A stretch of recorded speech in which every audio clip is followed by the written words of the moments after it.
Goeiedag almal, ek is Manny van Bloemfontein. Dit is vandag Sondag, die 29ste Junie 2025. Ons doen die nuus in kollig en ons hoofopskrifte vandag sê: konstabel vas wat 'n aangehoudene omgekoop het. Nuushooftrekke vir vandag lyk so: verskeie diefstalle is aangemeld by skole. SAPD konstabel vas wat 'n aangehoudene omgekoop het. Staatsdienswerkers neem hulle siekteverlof mildelik. Verskeie LP's beboet wat nie hulle sakebelange aanmeld nie. Loandry Pretorius kry sy 100-tal in Zimbabwe 5-daagse toets en as ook Kopenbosch. Springbokke wys hoekom hulle nommer 1 in die wêreld is teen Barbarians. 'n Konstabel van Leeugamka polisiekantoor is Woensdag weens korrupsie in hegtenis geneem. Die 31-jarige konstabel word daarvan beskuldig dat hy op 9 Mei 'n verdagte wat weens bedrog aangehou is, R5.000 gevra het vir sy vrylating. Die verdagte het ingestem om R3.000 te betaal en onderneem om die saldo na sy vrylating aan die konstabel oor te betaal. Die verdagte is nooit uit aanhouding vrygelaat nie. Die voorval is aangemeld en oorhandig aan die Wes-Kaapse provinsiale teenkorrupsie-eenheid vir verdere ondersoek. Die beskuldigde donderdag in die Landdroshof in Leeugamka verskyn. Terwyl skole gesluit het vir die Junievakansie, het die DA in die Wes-Kaap mense gevra moet hulle plaaslike skole help beskerm teen vandalisme en diefstal in die tyd dat die skoolbanke leeg staan.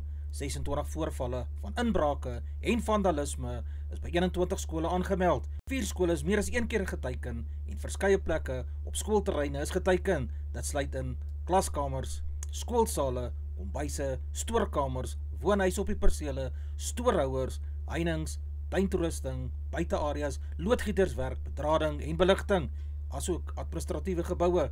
Items wat gesteel is, sluit in rekenaars, rekenaarbykomstighede, mobiele luidsprekers, skoolbanke, skryfbehoeftes, klere, sporttoerusting, geysers, ketels en microgolfoonde. Skade is aangemeld aan deure, vensters, dakke, plafonne, heininge, slotte aan deure en veiligheidshekke, kaste en aan geete.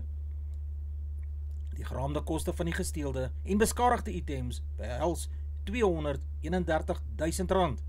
Die Departement van Onderwys verskaf finansiering vir vakansieveiligheid by skole wat as 'n hoë risiko beskou word.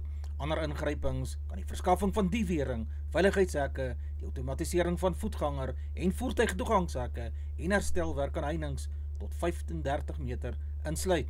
Ons skole is pilare van hoop en geleenthede. Elke daad van vandalisme steel uit die toekoms van ons kinders uit. Die honderdduisende rande wat in die maartvakansie weens vandalisme en inbrake verloor is, kon bestee gewees het aan opgraderings en uitbreiding van geriewe en leerlinge se hulpbronne.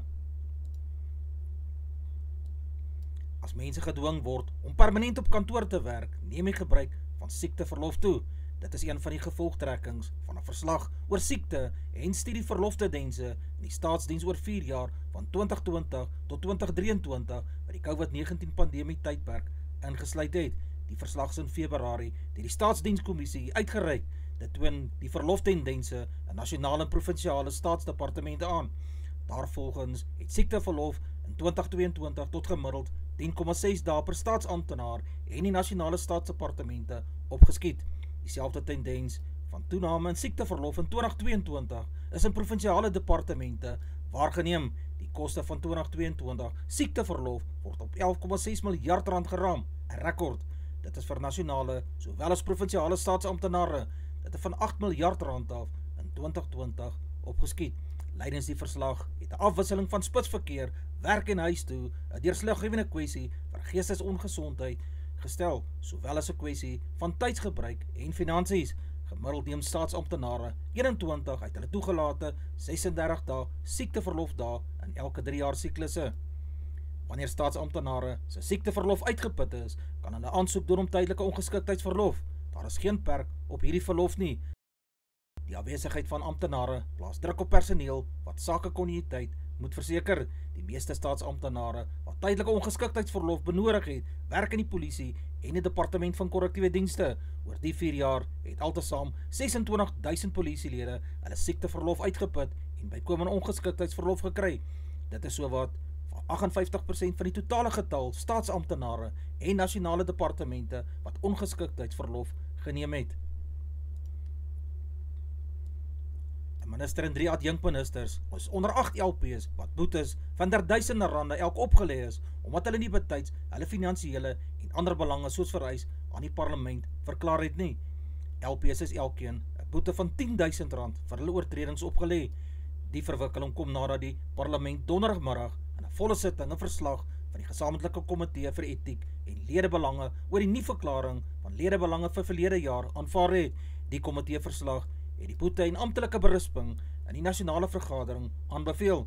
Toko Didiza het aan die oortreders gesê die kodes vir etiese gedrag en die openbaarmaking van ledebelange is 'n stel waardes vir LP's wat onder meer lei dat hulle verplig is om jaarliks hulle finansiële belange in 'n openbare register in die parlement te moet verklaar. Dit stel die publiek in staat om te bevestig dat geen lid moontlik aan enige belange blootgestel is nie. Toko Didiza het gesê die boete sal sonder versuim geïmplementeer word. Sy hoop dat die LP's se teregwysing 'n duidelike boodskap aan al die LP's sal stuur. Hy is aan die soog voor dreigemente en ultimatums veral van lede van die uitvoerende gesag van die regering nie. Die DA het gesê hy oorweeg sy party se deelname aan die regering van nasionale eenheid. Die koerant het berig oor hierdie ultimatum wat gekom het te midde van president Ramaphosa se besluit om Andrew Whitfield as die jonkminister van handel en nywerheid en mededinging af te dank. Daar is aangevoer dit so omdat hy sonder Ramaphosa se toestemming internasionale reis onderneem het.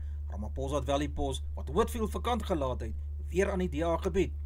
Sy reis na Amerika was 'n duidelike oortreding van die reëls en gevestigde praktyke wat die gedrag van lede en die uitvoerende gesag beheer. Alle ministers en adjunkministers weet van hierdie vereistes. Lede van die uitvoerende gesag is ingelig oor die reëls en gevestigde praktyke by die inhuldigings aan die begin van die 7de administrasie. As president het ek dit ook in Maart vanjaar in die kabinet herhaal, het hy gesê.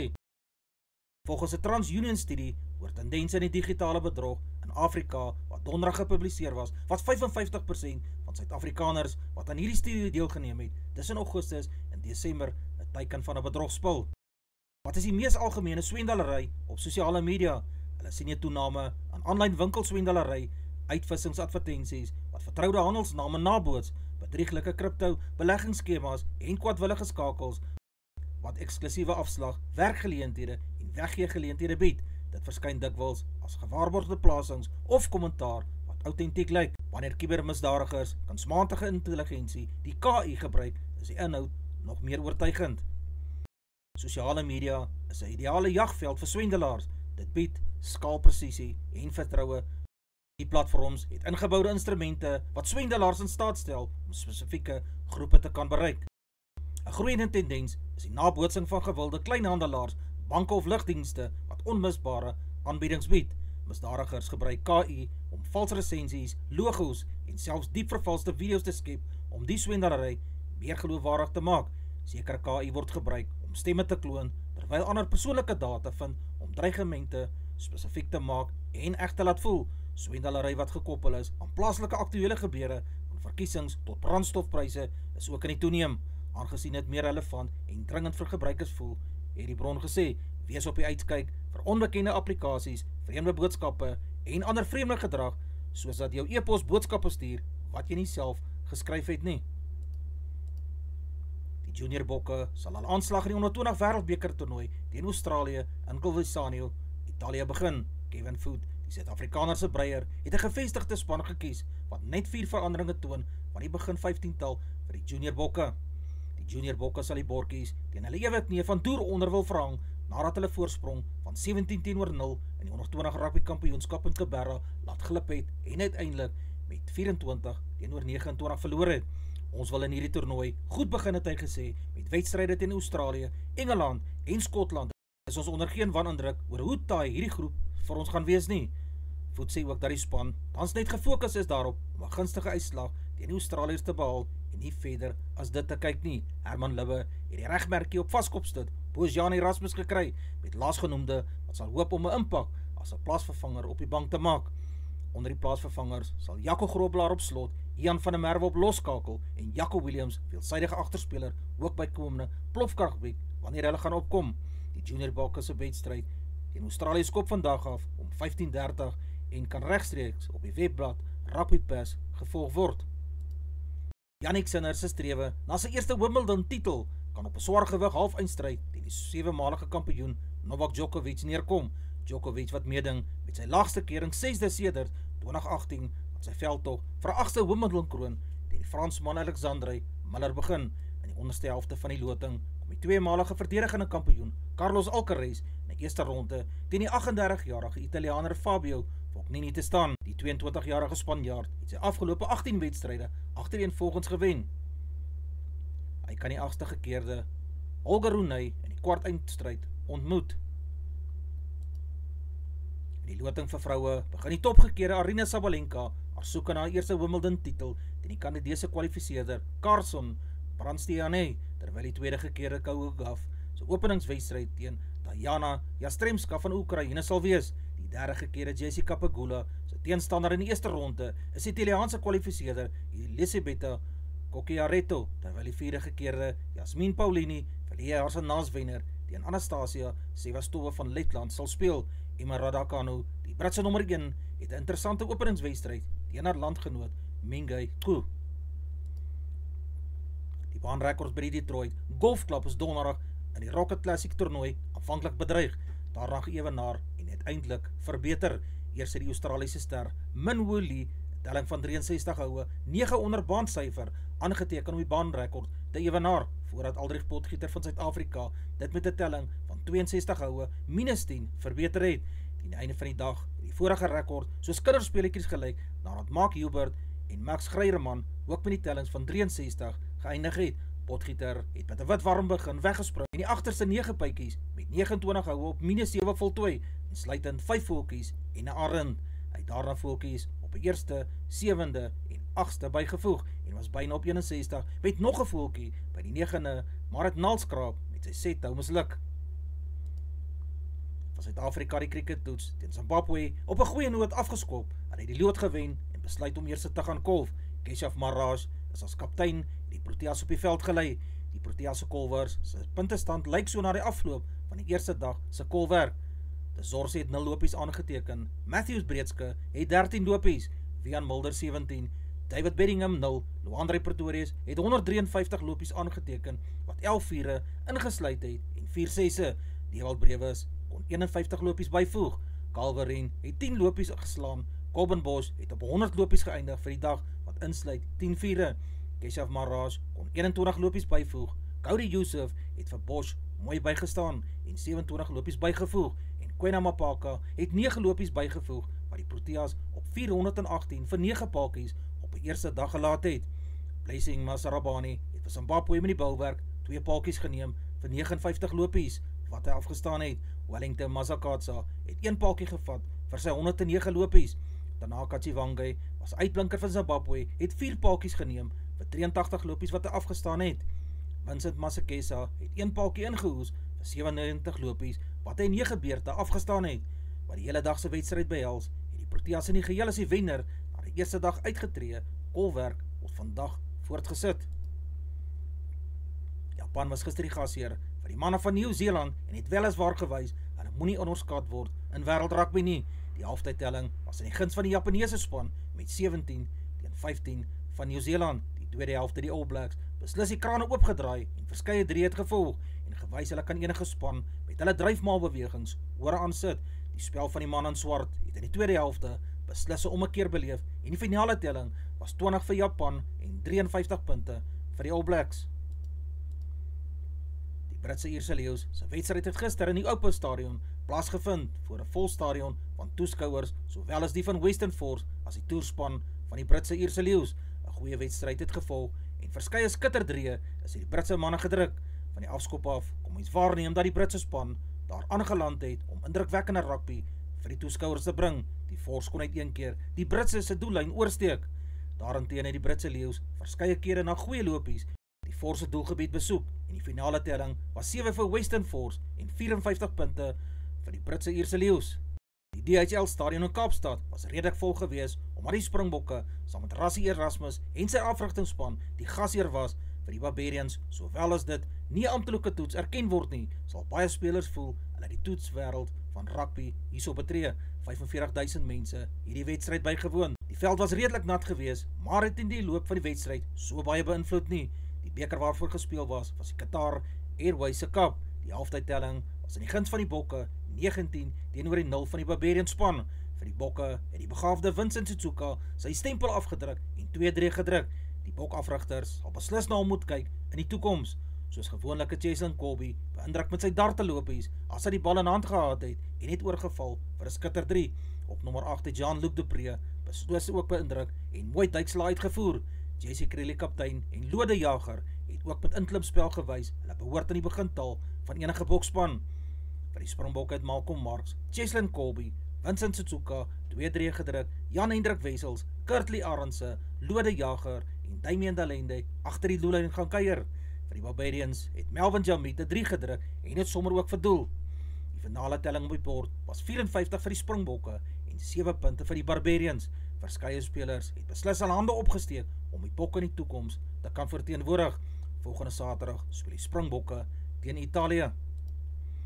Advertensie van Netwerk 24, teken in en kry verskeie tydskrifte en koerante. Advertensie van Bloemkeel vir jou. Jy kan vir Dian op Susan by 082-390-339 kontak. Hulle sê jou voertuig se registrasie namens jou behartig.